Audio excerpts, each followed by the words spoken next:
Hey guys, welcome back to my channel and सबसे पहले तो मैं आप सभी को बहुत बहुत थैंक यू बोलना चाहूँगा बिकॉज़ आप लोगों ने मेरी लास्ट वीडियो पे मेरे कस्टमर्स ने और कुछ रिटेलर्स ने भी मुझे इतना प्यार दिया एंड इतने व्हाट्सएप किए, इतने कॉल्स किए ये बताने के लिए कि जैसे आपने एक ब्रा वाला वीडियो बनाया था वैसे ही आप ऐसा ही इन्फॉर्मेटिव वीडियो पैंटीज़ पे भी बनाओ बिकॉज ब्रास तो कस्टमर्स या आप लोग डेफिनेटली ट्राई कर सकते हो डिफरेंट साइजेस में, बट पैंटीज क्योंकि हाइजीनिक पर्पस है वो ना ही आप ट्राई कर सकते हो ना ही वो चेंजेबल होती हैं. सो पैंटीज को सिलेक्ट करने में ज़्यादा कन्फ्यूजन होती है. सो हेयर वी आर एक और वीडियो के साथ जो पूरा को पूरा डेडिकेटेड होगा पैंटीज को लेके. एंड इसके अंदर हम लोग कवर करेंगे कि पहले तो पैंटीज को मेजर कैसे करते हैं, अपना साइज़ कैसे पता लगाएं. सेकेंडली हम ये पता करेंगे कि पैंटीज़ के लिए कौन सा मटेरियल जो है वो प्रेफरेबल रहता है वेयरिंग करने के लिए, बिकॉज बहुत सारे मटेरियल्स आते हैं, कॉटन, इलास्टिन, पॉलियामाइड, टैक्टल, बहुत सारे पैटर्न्स आते हैं. तो कौन सा मटेरियल जो है वो बेटर रहता है स्किन के लिए. एंड थर्डली हम लोग ये डिसाइड करेंगे कि कितने टाइप की पैंटीज़ आती हैं, किन किन सिचुएशंस एंड ड्रेसेस में उनको पहनना चाहिए एंड किस बॉडी टाइप के लिए कौन सी पैंटी प्रेफरेबल रहेगी. ओके, सो पहले पार्ट से हम शुरुआत करते हैं जहाँ पे हम लोग ये पता लगाएंगे कि आप अपनी पैंटी का साइज़ मेजर कैसे करोगे. सो फर्स्ट ऑफ ऑल कई लोग क्या करते हैं, अपने वेस्ट साइज से पैंटी का साइज़ मेजर करते हैं जो कि गलत है. पैंटी का साइज़ हमेशा अपने हिप से मेजर करना चाहिए. आपका हिप जहाँ पर भी मैक्सिमम प्रोट्रूड हो रहा है वहाँ से आप अपना हिप से लेकर आगे तक सेंटीमीटर्स में मेजरिंग टेप से मेजर कर लीजिए. सेंटीमीटर्स एंड इंचेस किसी में भी मेजर कर सकते हैं, बट सेंटीमीटर्स क्योंकि एक छोटा यूनिट है तो वहाँ पे एक्यूरेसी बेटर मिल जाती है. सो हर पैंटी के पीछे, फॉर एग्जांपल जैसे ये वैनुसन का एक प्रोडक्ट है ना, सो इसके पीछे आपको पैंटी का साइज़ मेजर्ड दिख जाएगा, वो भी सेंटीमीटर्स एंड इंचेस दोनों में, बट प्रेफरेबली आप लोग सेंटीमीटर्स में कैलकुलेट करना.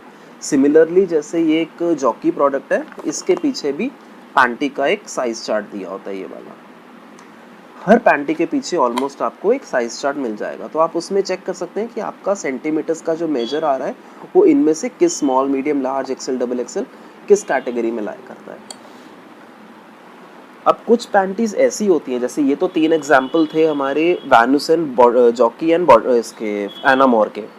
अब जैसे बॉडी केयर होता है, मेजेस्टिक पैंटीज आती हैं, मेजेस्टिक बहुत अच्छा ब्रांड है पैंटीज का, एंड लेडी लाइका की पैंटीज आती हैं. सो ये वाली पैंटीज जो है ये ऐसे 80 टू 85 या 83 टू 89 इस टाइप के साइजेस में नहीं आती. तो इन साइजेस को हम कहते हैं जंपिंग साइजेस, जैसे 83 टू 89, 90 टू 97, इस टाइप के जो रेंज वाले साइज होते हैं ना, इनको हम जंपिंग साइज कहते हैं. And body care, majestic, lady लाइका, जूम, इन टाइप की बहुत सारी पैंटीज आती है जिसमें जंपिंग साइज नहीं होते. उनका 80 अलग आता है, 85 अलग आता है, 90 अलग आता है, 95 अलग आता है. तो अगर मान लो आपका मेजर करने में 93 आ गया तो इनमें तो आपको पता लग जाएगा कि 93 जो है जैसे आपका 90 टू 97 के बीच में लाई करता है. So medium size will be apt for you. But 93 में अगर आप बॉडी केयर की पैंटी लेना चाह रहे हो या मेजेस्टिक की पैंटी लेना चाह रहे हो तो 90 लें या 95 लें, ये कैसे पता लगे. सो इसको पता करने के लिए ये है कि अगर आपका body type slim to normal है और आप एक लो वेस्ट पैंटी वेयर करते हो, तो लो वेस्ट पैंटी के लिए 93 साइज अगर आपका मेजर आ रहा है तो आप 95 लो. लो वेस्ट के लिए प्लस में आ जाओ. अगर आपका body type slim to normal ही है बट आप लो वेस्ट नहीं, हिपस्टर प्रेफर करते हो, तो 93 साइज के लिए आप 90 लो, वो आपके लिए बेटर रहेगा. एंड अगर आप हेल्दी हैं थोड़े से एंड आप हिपस्टर ही प्रेफर करते हैं तो 93 साइज के लिए डेफिनेटली आप 95 ही लो, प्लस में ही जाओ. सो सिर्फ उनके लिए जो स्लिम है एंड वो हिपस्टर प्रेफर करते हैं, slim to normal but hipster wear करते हैं, वो बैक साइज लेंगे. बाकी सारे लो वेस्ट वाले भी प्लस साइज लेंगे एंड हेल्दी हैं वो भी 93 का 95 साइज लेंगे. ओके, अगर कोई इस बारे में कन्फ्यूजन है you can definitely write to me on my email ID. मैं उसका ईमेल आईडी डिस्क्रिप्शन में मेंशन कर दूंगा नीचे. अब सेकंड चीज़ पे हम आते हैं कि पैंटी का मटेरियल कौन सा प्रेफर करें. सो पैंटी के बहुत सारे मटेरियल आते हैं, कईयों पे लिखा होता है 100% कोम्ड कॉटन, कईयों पे लिखा होता है 100% कॉटन कंफर्ट, कईयों पे लिखा होता है 94% कॉटन 6% इलास्टिन, कईयों पे लिखा होता है 88% नायलॉन एंड बाकी 12% इलास्टिन। बहुत टाइप के मटेरियल्स होते हैं। बट अगर आपकी स्किन सेंसिटिव की कैटेगरी में आती है, इतनी सेंसिटिव होती है कि गर्म पानी गिरने से भी आपको उसको 2-3 दिन लग जाते हैं नॉर्मल होने में, बहुत सेंसिटिव स्किन है बेसिकली कहने का मतलब है, तो सिर्फ पैंटीज़ के लिए नहीं बट प्रेफर कीजिए कि आप अपने हर मटेरियल के लिए, हर चीज़ के लिए, चाहे वो ब्रा हो, पैंटी हो, इवन आउटर वेयर्स के लिए नेचुरल फैब्रिक्स का ही यूज़ करना। For example cotton, wool, silk, इन चीज़ों का ही यूज़ करना। पैंटीज़ के केस में ऑब्वियसली कॉटन का, प्योर कॉटन, 100% कोम्ड कॉटन हो या 100% कॉटन कंफर्ट हो, वो वाली पैंटीज़, ये 100% कॉटन मेंशन होना चाहिए बेसिकली। बट अगर आपकी नॉर्मल स्किन है, ओवर सेंसिटिव स्किन नहीं है, तो 100% कॉटन तो आप ऑब्वियसली वेयर कर ही सकते हो, बट प्रेफर करना कि 10% या उससे कम इलास्टिन अगर मेंशन है उसके अंदर, for example 94% cotton and 6% elastin अगर मेंशन है, गो फॉर इट। वो वाली पैंटीज जो है उनकी ड्यूरेबिलिटी, उनकी शाइन, उनका lustre and I mean shine and lustre तो एक ही हो गया, एंड उनका जो आफ्टर वॉश जो स्ट्रेचेबिलिटी रहती है वो बहुत बेटर रहती है कॉटन पैंटीज, 100% कॉटन पैंटीज के कंपैरेटिवली। थोड़ा सा इलास्टिन होना एक्चुअली पैंटीज को एड ऑन कर देता है उसकी यूएसपीज में। बेसिकली सिंथेटिक मटेरियल्स जो है ना उसको नेगेटिव पोर्ट्रे करा गया है सिंथेटिक बोल के, बट सारे मटेरियल सिंथेटिक जो है वो बुरे नहीं होते। लाइकवाइज अगर कॉटन के साथ नायलॉन का या कॉटन के साथ लाइक्रा का जो ब्लेंड होता है वो एक्चुअली बहुत बेटर हो जाता है 100% कॉटन से, ना ही उसके कलर के लिए बल्कि उसकी ड्यूरेबिलिटी के लिए भी। सो अगर आपका नॉर्मल स्किन टाइप है तो 10% इलास्टिन आपकी बेसिक लिमिट होनी चाहिए कि आप वहाँ तक अपनी पैंटीज को डेफिनेटली वेयर कर सकते हो। प्रेफर करना कि 6% इलास्टिन हो तो वो अच्छी चलेंगी आपकी पैंटीज। नाउ थर्ड थिंग पे हम आ जाते हैं, जो कि है हमारी कौन सी टाइप की पैंटीज आती हैं और कौन कौन से टाइप की पैंटीज कब कब पहननी चाहिए और किस किस बॉडी टाइप को, स्लिम, नॉर्मल, फैट, किस किस बॉडी टाइप को कौन कौन सी पैंटीज ज़्यादा प्रेफरेबल होती हैं। सो स्टार्ट करते हैं डेली यूज़ की सबसे ज़्यादा बिकने वाली पैंटी से, जो कि है एक low waist panty. Yes, low waist panty जो है वो सबसे ज़्यादा प्रेफर्ड पैंटी होती है ऑल टाइप ऑफ ड्रेसेस के लिए, स्पेशली स्लिम टू नॉर्मल जिनका बॉडी टाइप है उनके लिए। लो वेस्ट पैंटीज आप उन सभी चीज़ के अंडर कैरी कर सकते हो। For example low waist jeans, low waist jeggings, skirts, in fact मतलब जो भी चीज़ आप लो वेस्ट वेयर करते हो ना उसके लिए लो वेस्ट पैंटी वेयर करना। बिकॉज अगर आप लो वेस्ट आउटर वेयर के अंदर हिपस्टर टाइप की पैंटी वेयर करोगे जो हाई वेस्ट होती हैं बेसिकली, तो उठने बैठने पे वो शो हो जाती हैं, जो कि अच्छी बात नहीं होती है, बुरा लगता है। सो लो वेस्ट आउटर वेयर्स के लिए लो वेस्ट पैंटी, जो कि आपका मेरे हिसाब से डेली यूज़ पैंटी होना चाहिए। अगर आपका body type normal to healthy है, मैं इसमें लो वेस्ट के लिए मैंने स्लिम टू नॉर्मल बोला था, बट एक हिपस्टर के लिए, जैसे कि ये एक हिपस्टर है, इसके लिए नॉर्मल टू हेल्दी है, नॉर्मल भी ये भी पहन सकते हैं, ये भी पहन सकते हैं, तो नॉर्मल टू हेल्दी के लिए गो फॉर हिपस्टर। मैं लो वेस्ट रिकमेंड नहीं करूँगा, because low waist and hipster में डिफरेंस ये आ जाता है कि उसका थाई सेक्शन और उसका टमी सेक्शन अच्छा खासा कंफर्टेबल दिया होता है लो वेस्ट के कंपैरेटिवली। इनफैक्ट अगर आप इनको कंपेयर करोगे, जैसे मैंने इनकी थाइस मैच कर दी, तो आप देख सकते हो हिपस्टर जो है उसका टमी सेक्शन कितना ऊपर है लो वेस्ट के कंपैरेटिवली, इतना डिफरेंस है। सो अगर आपका बॉडी टाइप हेल्दी है तो हिपस्टर के लिए जाना। अगर मैं आपको दिखाऊं तो ये एक और हिपस्टर है एंड ये एक और लो वेस्ट है, इनके अंदर ये साइज डिफरेंस है और दोनों ही स्मॉल है। इसका क्राउच एरिया भी बड़ा है एंड इसका थाई एरिया भी बड़ा है। तो जो हेल्दी लेडीज़ होती हैं या हेल्दी बॉडी टाइप होता है जिनका, उनके लिए हिपस्टर प्रेफरेबल होता है, क्योंकि थाई एरिया भी अच्छा मिल जाता है, रैशेस नहीं होते एंड क्राउच एरिया भी अच्छा मिल जाता है। थर्ड थिंग कि अगर इस टाइप की पैंटी आप परचेज करते हो जिसके थाई एरिया में आपको ये इलास्टिक देखने को मिलता है, तो प्रेफर कीजिए ऐसी पैंटीज परचेज नहीं करनी, इस टाइप की पैंटीज परचेज नहीं करनी। या तो थाई एरिया में ऐसा कॉटन हो इस टाइप का जिसमें इनर इलास्टिक रिंकल्स आ रहे हो, या फिर इस टाइप का कॉटन हो जो रिंकल फ्री हो, बट कॉटन ज़रूर होना चाहिए, इलास्टिक नहीं हो। बिकॉज अगर थाई एरिया में इलास्टिक आ जाएगा तो उससे रैशेज होने के प्रॉब्लम्स और मतलब उसके चांसेस बहुत हाई हो जाते हैं, आप इनवाइट कर रहे हो रैशेज को। थर्ड टाइप के पैंटी पे आते हैं जो होती हैं हमारी लो वेस्ट पैंटीज और बिकनी पैंटीज। लो वेस्ट की तो हमने बात करी, ये बिकनी पैंटीज होती हैं। ये लो वेस्ट से भी ज़्यादा इनका एरिया यहाँ से नैरो हो जाता है, मीन्स इसकी हिप्सर में इतनी टमी कवर था, लो वेस्ट में इतना टमी कवर हुआ, एंड बिकनी में सिर्फ इतना टमी कवर हुआ। इन बिकनीज की अच्छी बात यह है कि जब भी आप कोई टाइट ड्रेस वेयर करते हो तो उसके अंदर पैंटीज जो पैंटी लाइन बनती है वो मिनिमम दिखाई देती है। अगर आपको कोई ऐसी प्रॉब्लम आ रही है जिसमें आपकी पैंटी लाइन शो हो रही है तो आप बिकनी वेयर कर सकते हो, बट जो हेल्दी है वो हिपस्टर वेयर करें। ओके, अगर लो वेस्ट में आपकी पैंटी लाइन दिखाई देती है और आपकी हिप साइज हेल्दी है तो आप हिपस्टर में कन्वर्ट हो जाए, आप स्लिम हैं तो आप बिकनी में कन्वर्ट हो जाए। इसमें आपकी लो वेस्ट से कम पैंटी लाइन्स दिखाई देंगी टाइट ड्रेसेस के लिए। अब जो बिकनी स्टाइल है वो इस टाइप का भी आता है, जैसे ये सेम विड्थ है बट इसके अंदर ये स्ट्रिंग शो हो गया, ये डुअल स्ट्रिंग दे रखा है, जिसके अंदर ऐसा सिंगल स्ट्रिंग आता है कि सिर्फ फ्रंट पार्ट होता है, बैक पार्ट होता है, एंड ऊपर साइड में यहाँ पे स्ट्रिंग कवर करता है इस पैंटी की प्लास्टिक को, तो उनको कहते हैं हम जी स्ट्रिंग। वो जी स्ट्रिंग होती हैं, एंड वो स्ट्रिंग्स जो साइड में नॉट बांधनी पड़ती है पैंटीज में उनको थॉन्ग्स कहते हैं। जी स्ट्रिंग्स एंड थॉन्ग्स बेसिकली तब यूज़ होती हैं जब आपको बीच वेयर करना हो या किसी को पैम्पर करना हो या सेल्फ पैम्पर करना हो, तो उसके लिए आपको जी स्ट्रिंग्स एंड थॉन्ग्स प्रेफर होती हैं। डेली यूज़ के लिए थोड़ा अनकम्फर्टेबल रहता है बिकॉज एरिया कम कवर करती हैं, वो ज़्यादा कवरेज नहीं देती।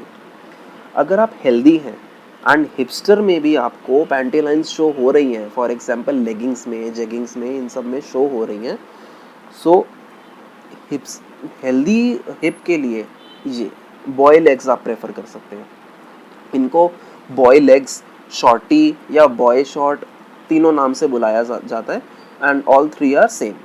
ओके, सो अगर हेल्दी हो आप, मतलब फैटी आपका बॉडी टाइप है एंड आपकी हिप्स्टर पहनने के बाद भी पैंटी लाइन्स शो होती हैं, this is your solution, boy legs आप इजीली वेयर कर सकते हो। इवन स्कर्ट्स के अंदर भी कई लोग ये वेयर करते हैं ताकि इनका थोड़ा अंदर कवरेज अच्छी मिल जाए। बॉय लेग्स वहाँ पर भी प्रेफर होती हैं जब किसी वुमन का पीरियड चल रहा हो, तो अगर आपको पैड कंफर्ट ज़्यादा चाहिए तो बेस बैंड ज़्यादा बढ़ाने के लिए जनरली विमेंस जो हैं वो बॉय लेग्स प्रेफर करती हैं कि पैड उनके ज़्यादा शेक ना हो। लास्ट पैंटी टाइप जो मैं यहाँ पे डिस्कस करूँगा वो आ जाता है हमारा सीमलेस। सीमलेस का मतलब, सीम का मतलब होता है सिलाई, तो सीमलेस का मतलब हो गया जिसमें सिलाई ना करी हो। सो आप देखोगे ना इसके वेस्ट बैंड पे या इसके इनर थाइज में यहाँ पे कहीं पर भी पूरी पैंटी में ही कहीं पर भी स्टिचिंग नहीं हुई, ये प्रेसिंग हुई पड़ी है। तो जब आप इसको वेयर करोगे ना, जैसे बहुत टाइट ड्रेसेस के अंदर लाइक लेगिंग्स हो गई जिसके अंदर पैंटी लाइंस थोड़ी सी भी सीम हो तो विजिबल होती है, ये विजिबल नहीं होता उसके अंदर। ये मटेरियल उन लेदर पैंट्स के लिए या ऐसी टाइट ड्रेसेस के लिए होता है जहाँ पे पैंटी लाइंस विजिबल होती ही है, या तो आप कैरी नहीं कर सकते पैंटी उसके नीचे, तो उसके लिए आप ये वाला सीमलेस पैंटीज वेयर करो। इसके अंदर कॉटन जो होता है वो कुछ भी नहीं होता, ये पूरी की पूरी जो है नायलॉन एंड इलास्टिन से बनी होती है।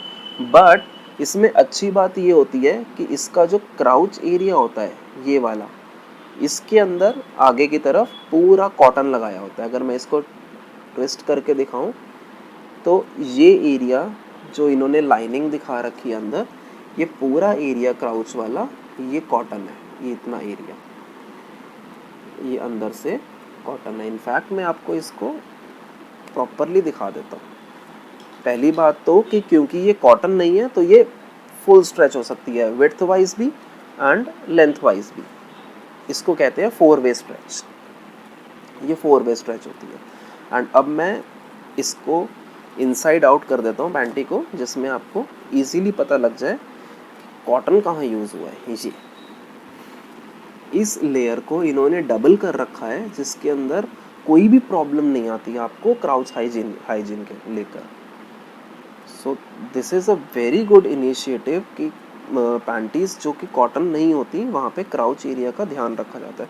बिकॉज अगर इसकी हाइजीन नहीं होगी देन यू नो ये एरिया बहुत ही ज़्यादा सेंसिटिव होता है to bacterial and fungal infections. So make sure कि आप कभी भी कोई ऐसी पैंटी लेते हो या कोई भी पैंटी लेते हो, एटलीस्ट क्राउच एरिया के ऊपर डबल लेयर हो। पूरी पैंटी सिंगल लेयर की होती है to give breathing, but crotch area पे डेफिनेटली डबल लेयर जरूर है। एक लास्ट पैंटी, लास्ट मैंने उसको बोला था क्योंकि वो बहुत कॉमनली यूज्ड होती हैं, वो सबको पता होती है कि वो वाली पैंटीज़ हैं, बट ये नहीं पता होता कब और कैसे यूज़ करें। बट ये वाली पैंटी ऐसी है जो मेरे हिसाब से एक मस्ट हैव है हर एक के वार्डरोब में, एटलीस्ट 2 पीसेस। वो मैं बताऊंगा क्यों, बट इसके बारे में सबको नहीं पता होता। This is known as a period panty. अब पीरियड पैंटी का क्या रोल आता है कि आप मान लो किसी ऐसी सिचुएशन में हो, या आप ट्रैवल कर रहे हो, या आप ऐसे ऑफिस वर्क में हो जहाँ पे आपको पैड चेंज करने का टाइम ही नहीं मिला। फॉर एग्जांपल आप अपने ऑफिस को लेके कहीं ट्रैवल पे गए हो एंड वहाँ पे आपको पैड चेंज करने का टाइम ही नहीं मिला। Day in and day out आप वर्क ही कर रहे हो, चाहे एक जगह पे बैठे हुए चाहे कहीं भी। उसके लिए ये पैंटीज़ जो हैं बहुत हेल्पफुल रहती है। अगर आप ध्यान से देखोगे तो इसमें ये यहाँ से लेके ये एरिया, यहाँ पे आपको एक सीम दिखाई दे रही होगी, ये फ्रंट पूरा, एंड बैक में ये इतना एरिया पूरा, यहाँ से ये सीम पूरी दिखाई दे रही होगी आपको। ये हाँ पूरा एरिया प्लस ये फ्रंट क्राउच एरिया, ये सारा कवर करता है 17 कंप्रेस्ड पैड्स। 17 पैड्स को कंप्रेस करके इसके अंदर डाला हुआ है। आपको वीडियो में तो नहीं पता लग रहा होगा, बट इसका मटेरियल एंड इसका मटेरियल बहुत डिफरेंट है। यहाँ पे पैड आप फील कर सकते हो बेसिकली। सो 16 पैड को कंप्रेस करके इसके अंदर डाला हुआ है, 17 पैड्स को कंप्रेस करके इसके अंदर डाला हुआ है। ये वैन्यूसन की पैंटी है। ऐसी पैंटीज बहुत सारे में आती है, लाइक बॉडी केयर भी एंड ऑल। सो ये पैंटी जो है मस्ट हैव है in each and every one's wardrobe. इसके बाद 2 पैंटीज़ मैं इसलिए कह रहा हूँ because over the period of time आपको 2 पैंटीज़ तो एटलीस्ट चाहिए। अगर एक आप वॉश करो तो दूसरी अवेलेबल हो आपके पास, एंड ये इजीली वॉशेबल है। इनका कोई भी मतलब एक्स्ट्रा मेंटेनेंस नहीं करनी इनको, बस ये है कि जो रेगुलर पैंटीज़ की मेंटेनेंस होती है वो ही आपको करनी है। वो मैं अब बताता हूँ आपको कि पैंटीज़ को मेंटेन कैसे करें। जैसे मैंने ब्रा का बताया था अपने लास्ट वीडियो में, सारे पॉइंट सेम है कि ब्रा को जैसे हैंड वॉश करना है वैसे ही ये पैंटी भी आपका एक अंडरगारमेंट है। तो अंडरगारमेंट्स तो आपको हैंड वॉश ही करने हैं, तो उनकी लाइफ बहुत अच्छी रहेगी। इसको भी रिंस नहीं करना, रिंग नहीं करना, निचोड़ना नहीं है इनको भी, इसको भी प्रेस करके ही इसका वाटर बाहर निकालना है। बट डिफरेंस यहाँ पे आ जाता है कि मैंने ब्रा के लिए कहा था कि आपको उसको शेड में ड्राई करना है, पैंटीज़ को आपको सन ड्राई करना है। क्योंकि जितने भी बैक्टीरियाज होते हैं या माइक्रो ऑर्गेनिजम्स होते हैं पैंटी में आ जाते हैं जो डेली वेयर करने से, वो सन की हीट से ख़त्म हो जाते हैं बिल्कुल ही। सो पैंटीज़ को आपको सन ड्राई करना है एंड इनसाइड आउट करके सन ड्राई करना, कि अंदर से पूरा सन रेज की वजह से वो पूरा हाइजीनिक बन जाए। जितना हो सके पैंटीज़ को लटका के मत सुखाना, सन ड्राई भी करो तो भी चेयर पे या सेटी पे या कहीं पर भी रख के करना उसको। अगर इन सारी प्रिकॉशन से लोगे सो आप अपने पैंटीज़ की ड्यूरेबिलिटी जो है वो बहुत लॉन्ग कर सकते हो। एंड कितनी भी अच्छी मेंटेन करो आप पैंटी, जैसे ब्रा की एक्सपायरी होती है वैसे ही पैंटी की भी एक्सपायरी होती है। तो यूसेज के 6 मंथ्स बाद आपको अपनी पैंटी चेंज कर देनी चाहिए। माइंड इट, यूसेज के फर्स्ट वॉश के 6 मंथ्स बाद। कई लोग ये कहते हैं कि अगर आपने कोई नया प्रोडक्ट परचेज करा और वो 4 मंथ्स पुराना है तो आप ये सोच लेते हो कि 6 मंथ्स बाद चेंज करना है तो इसकी वैलिडिटी तो 2 मंथ्स की रही। नहीं, ऐसा नहीं है। वैलिडिटी तब स्टार्ट होती है, एक्सपायरी तब स्टार्ट होती है जब वो प्रोडक्ट का फर्स्ट वॉश हो जाता है। आपके प्रोडक्ट के फर्स्ट वॉश ऑनवर्ड्स 6 मंथ के बाद आपको अपना इनर वेयर चेंज कर देना चाहिए, चाहे वो ब्रा हो चाहे वो पैंटी हो। आई होप कि आपको इस सब इन्फॉर्मेशन के बाद कोई ज़्यादा कन्फ्यूजन नहीं रहा होगा कि आपको कौन सी पैंटी पहननी चाहिए, कौन सा मटेरियल चूज़ करना चाहिए, कौन सी ड्रेस के अंदर कौन सी पैंटी कैरी ऑन करनी चाहिए एंड पैंटी के मेंटेनेंस कैसे करनी चाहिए। फिर भी अगर आपको ऐसा लगता है कि कोई ना कोई चीज़ आपको स्पेसिफिकली मुझसे पूछनी है, तो नीचे डिस्क्रिप्शन में मैंने ईमेल आईडी अपना दिया हुआ है, you can always write to me and उसका रिप्लाई भी आपको मैं करूँगा as soon as possible. And अगर आपको ये चाहिए कि आप कोई भी एक स्पेसिफिक टॉपिक के ऊपर अपनी वीडियो चाहते हो, then do comment and tell me कि आप कौन से टॉपिक पे चाहते हो कि मैं उसको ऐसे ही नॉलेजेबली पूरा एक्सप्लेन करूँ आपको। Thank you for supporting me, thank you कि आपने मेरी ब्रा वाली वीडियो को सपोर्ट किया, उसका मेरे को पर्सनली व्हाट्सएप करके इतना रिस्पॉन्ड किया एंड आप ही की डिमांड पे ये पैंटी का भी वीडियो बना। एंड आई होप कि आप इस पैंटी वाले वीडियो को भी उतना ही प्यार दोगे एंड उतना ही नॉलेजेबल वीडियो सबको पहुंचाओगे। Till my next video,